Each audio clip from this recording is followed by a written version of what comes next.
Hey, hello, Facebook friends. How is everybody doing today?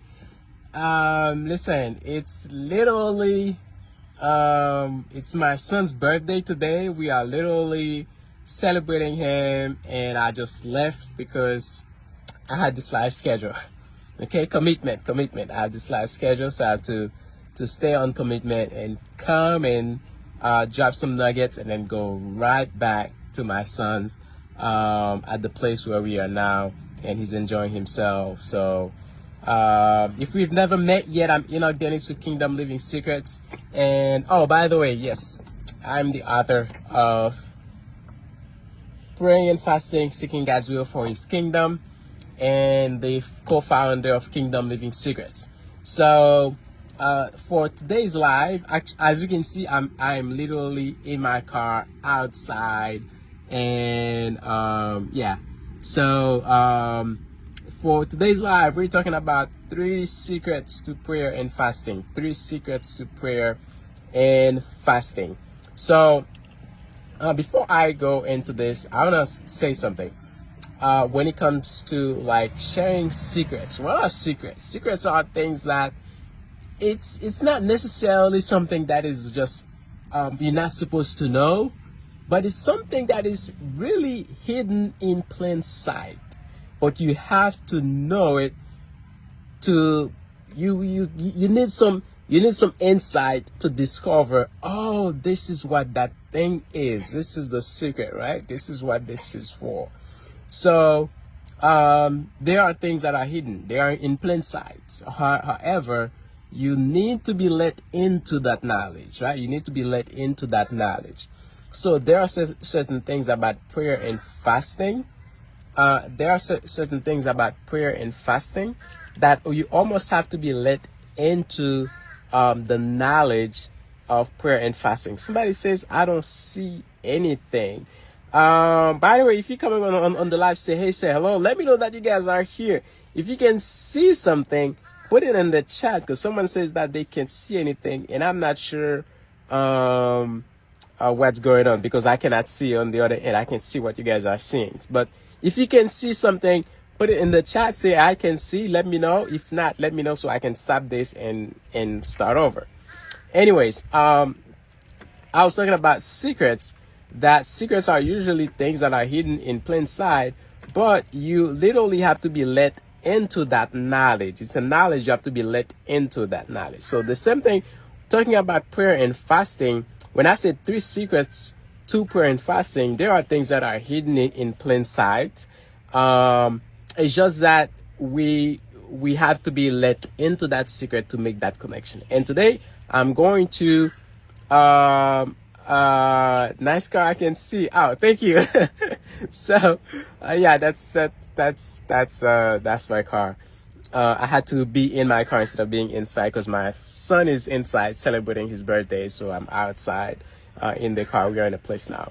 So to the 3 secrets to prayer and fasting, those are things that are around us every day. However,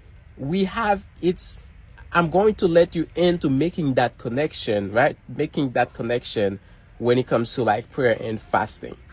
So secret number 1, and I talked about that all the time. Secret number 1, probably the most important thing about prayer and fasting, is that prayer and fasting is about listening. It's about listening. So why it's about listening is because we go to prayer and fast because we go to listen to God. This is the most important thing. Being able to listen to God, making the time to listen to God, is one of the most important things you can do in your life. One of the most important things you can do in your life is making time to listen to God. Right? Yes, we can read our Bible like front and back every year, all the time, right? We can know a lot about the Bible, but there is nothing greater than you actually listening, hearing from God specific instructions for your life. Nothing beats that. This is personal experience, having experience, right? And this is one of the reasons why maybe I should go only on that one secret today. But this is one of the reasons why a lot of people, they lose faith. Recently, I've been having conversation with like, when I say young people, kind of like in the 30s recently, and what I've been discovering is that there is a lack of personal experience, right? People have a lack of personal experience with God, and we go over the stories in the Bible so much that the more we don't realize that, but the more we drive into, the more we keep going into the stories in the Bible and just repeating the stories, the more distant they seem to us, the more distant people seem to anything that is in there, right? Yes, we can talk about Moses in the desert, Moses going through the to the river, and to the sea, and then parting the sea and all of that. But you realize that the more we focus on that story, the further the story seems to everybody, right? Because it's Moses' experience, and we are so far removed. We are so far removed from Moses that it creates an issue, because the issue it creates is that we cannot really relate, but we need to have personal experience. Why was Moses able to have these experiences that he had? Why was Daniel able to have those experiences? Why? This is the question. It's not like, yeah, Moses has this experience, but the question is why?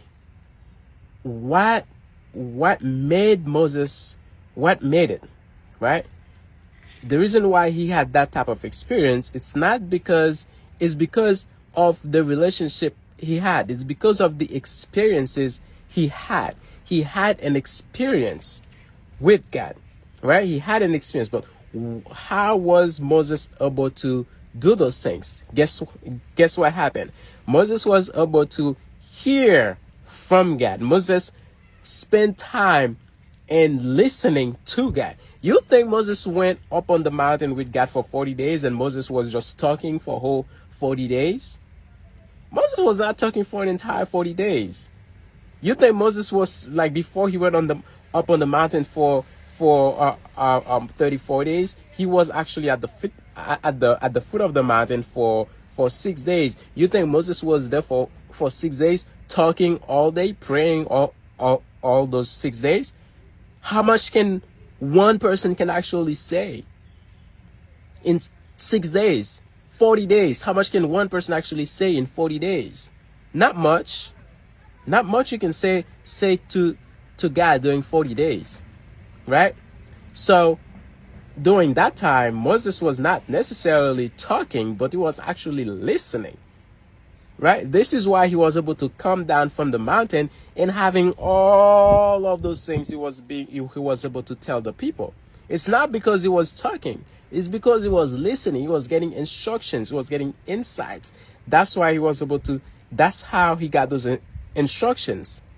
Right? That's how he got those insights, the knowledge. All of these things, he didn't get them by talking for 40 days. He got them by listening for 40 days. Right? So somebody put listening in the chat for me. Put listening in the chat for me. Listening, right? So when we are talking about those experiences of those people and we are celebrating those experiences, we seem to be missing one key element. It's not the experience that is so that we need to be celebrating. It's actually the principle behind the experience, right? What are the principles behind the experience? The experiences of Moses, the experiences of whoever, right? What are the principles behind those those experiences? So this is why I said the more we're sticking to the stories, the further the story seems to be from us, because we're not pulling out the principles. Principles are timeless, and experience may be for a specific time, a specific person, right? Your experience is not going to be the same as my experience, even though we are applying the same principle, right? We are applying the same principle, but your experience in applying that principle is not going to be the same, because we're not there to do the exact same thing. But the principles are the same, right? The experiences of Moses, that does not mean by going prayer and fasting, you are going to have an experience of parting the sea. That's not what you're going to have, that same experience, right?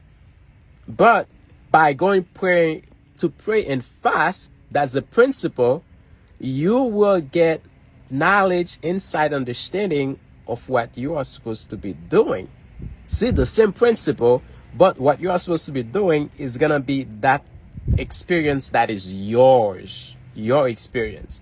So what I've realized is that because there is very little to almost no teaching on principles, people are not having the experiences with God, and that dries out faith very, very much. That dries people's faith. It's like, and it's not that people have a lack of faith in terms of they don't want it, but it's because they don't have the knowledge, the principles to have the experience. Because faith comes from hearing. You have to hear principles so that when you hear it, you practice it, you can see it, and then you have faith, right? You have to hear for you to have faith. If you never heard of something, how can you have faith in something that you never heard of, right? You have to have heard of a principle for you to have faith. If you've never heard of a principle, all you've heard of is that Moses parted the sea. This happened. Okay, yes, Moses parted the sea. Okay. I understand he did. Okay. Great, Moses. That's you. Right? Daniel needed knowledge. Daniel got understanding. Okay, that's you, boy. Go ahead. Right? Go ahead. But how about me? Right? What did Moses do that allowed him to have that knowledge? What did Daniel do that allowed him to have that knowledge? If I know that, right, faith comes from hearing. If I can hear it, then I can have faith in why, right? I can have faith in the principle. We don't have faith in people's stories. We have faith in the principle that bring out the stories, right? That's what we have faith in, not the stories.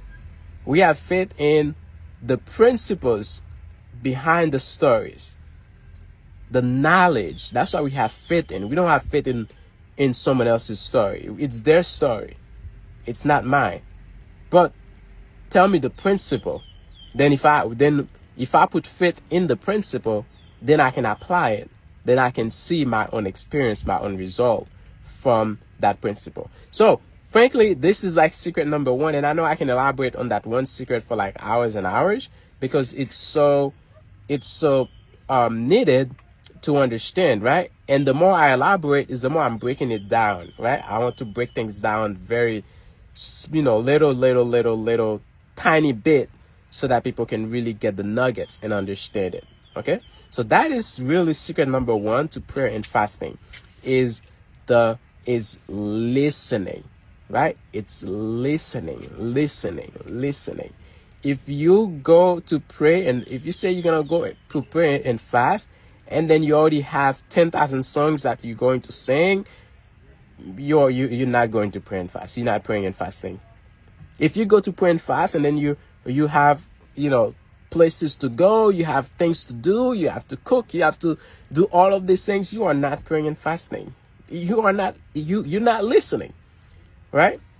When you're talking to your children or to anybody, and then you see them looking all over the place, what do you say? Listen to me, look at me, right?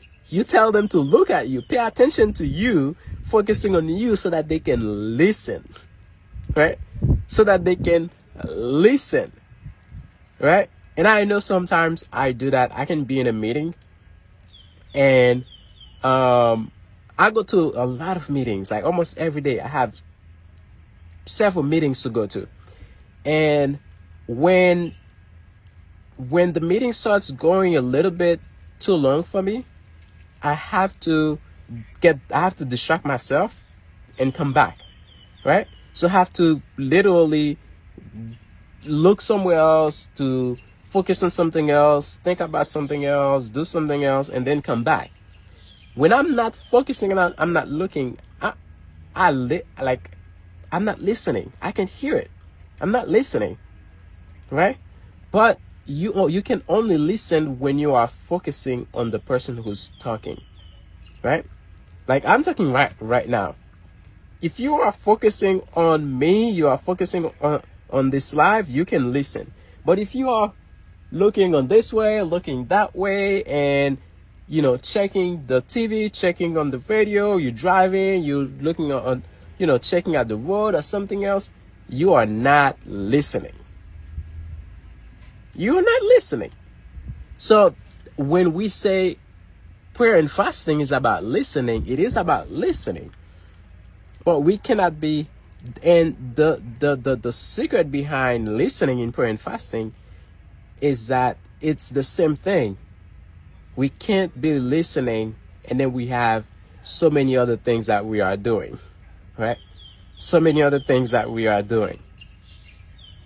So that's why we need to be able to just cut back on everything else and have that time to listen. And when we take the time to listen, guess what happens? Then we can hear, right? We can hear, and we can hear insights, we can hear knowledge, we can hear understanding. And then once we hear those things, we can get our own experiences with God. Okay, we can go and have our own experiences with God. Somebody put my experience in the chat for me. Put my experience in the chat. So you want to have your own experience with God. Okay, you want to have your own experience with God. You get the principles. The principles are the same. Okay, principles are timeless. Principles have no respect for person, but principles, the experience is different. It's kind of like the same thing as if I give each of you an avocado seed, right? I love avocado. That's why I say avocado. If I give each of you an avocado seed and I say go ahead and plant it, that's principle, right? You plant the seed. Principle. Even in the same land. Principle. Go ahead and plant your avocado seed. And then I give you all the principles, how deep it's supposed to be, and then how much water how you're supposed to water it, how you're supposed to care for it. Those are principles. Guess what's going to happen? The experiences of each of you is going to be different. Because one,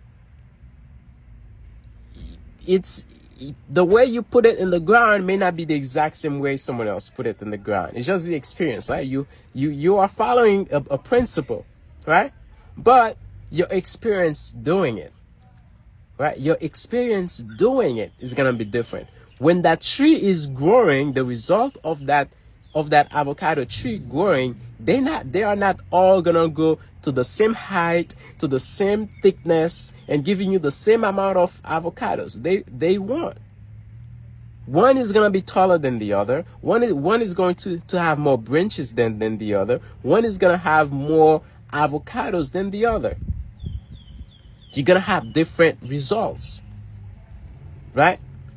But the principle to get avocados growing is the same. Put the seed in the ground, care for it, and then it will grow. The result is different. The results vary, right? Results vary. So the principles behind, that's why we need to learn the principles.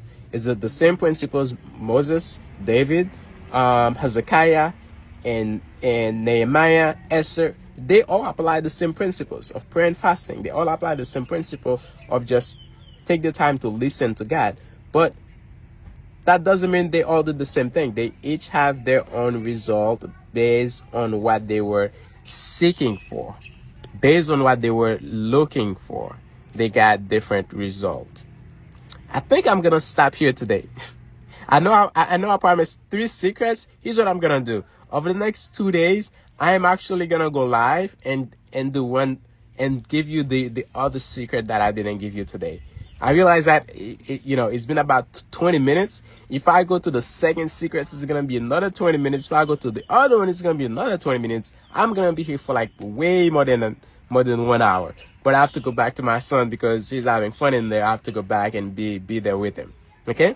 So the secret, number 1 secret that I give you today, 1 secret to prayer and fasting, is listening. You will hear that from me every time, because it's about listening and applying listening so that you can get the understanding, the knowledge that you need. Okay, it's about listening, and it's a principle. Okay, it's a principle. Prayer and fasting is a principle. We can all apply the same principle. That doesn't mean we're going to have the same result. The result varies based on why you go pray and fast, and it also varies on your situation, what's going on. We can both go pray and fast for our marriages and have different results, right? I can go pray and fast for my marriage with me and my wife. You go pray and fast for your marriage with you and your spouse. That doesn't mean we're going to have the same result, because the result is different. What's going on in my marriage is not the same thing going on in your marriage, right? But we are applying the same principle. But the result we're going to get is going to be different. The insights you're going to get is going to be different from my insight, because I'm in a different situation. My marriage is just, that's what we have going on. Your marriage is what you have going on. You have your own thing going on. I have my own thing going on. Therefore, the result we're going to have, the insights God is going to give us, is going to be totally different. But we are going by the same principle, prayer and fasting for our marriage. All right. So that's all I had for you today. Before I go, please let me know in the chat. Do you have any questions? Any questions for me in the chat? Any questions for me in the put it in the chat. While you're putting down your questions in the chat, remember to reserve your book, Prayer and Fasting. Remember to reserve your book. Here we go, Prayer and Fasting. We're gonna put the link in the chat. Reserve your copy. Listen, there are more than 400 people who already reserved their copy in the last 4 days. I haven't checked today yet. So within the next few days, I will be sending out the link for you to actually claim your copy. Again, you're gonna get this book for free. When I say free, I mean free. This book will be sold for $19.99. That's how it's gonna be retail. Retail pricing is gonna be $19.99. I just want to give it to you for free. I mean, you have a choice. You can get it directly while I'm doing this for free, or you can get it retail and pay $19.99. Plus, you're gonna be paying for shipping. But I'm gonna give you this book for free, but you have to cover shipping and handling, right? It's only fair, right, that you cover shipping and handling. I'm giving you this for free. How do I get it to you? Just pay for shipping and handling. Cover the USPS fee and the material fee, right? The envelope fee to bring it there. Cover that. That's the least I can ask you to do, to cover the shipping and handling fee. All right. So I will send you that link by the end of this week, so that you can have access to it, claim your copy, and you can start having that. You can read the book along with your Bible and have a wonderful experience in prayer and fasting. So I love you guys. Any questions in the chat? Any question? No, there are none. There is no question for me. So I love you guys. Have a wonderful rest of your day. God loves you. I love you. Looking forward to hear the next steps. Yes, yes, definitely. And everything that I've been saying, even more explanation, even deeper explanation, is they are all in the book. They are all in the book that you can have with you. The book is not big, so that's something you can carry with you in your book bag, in your purse. You can have it wherever you go with you. So yeah. All right, you guys, you have a wonderful, wonderful have a wonderful rest of your day. God bless you. God loves you, and I love you. See you tomorrow. Bye bye.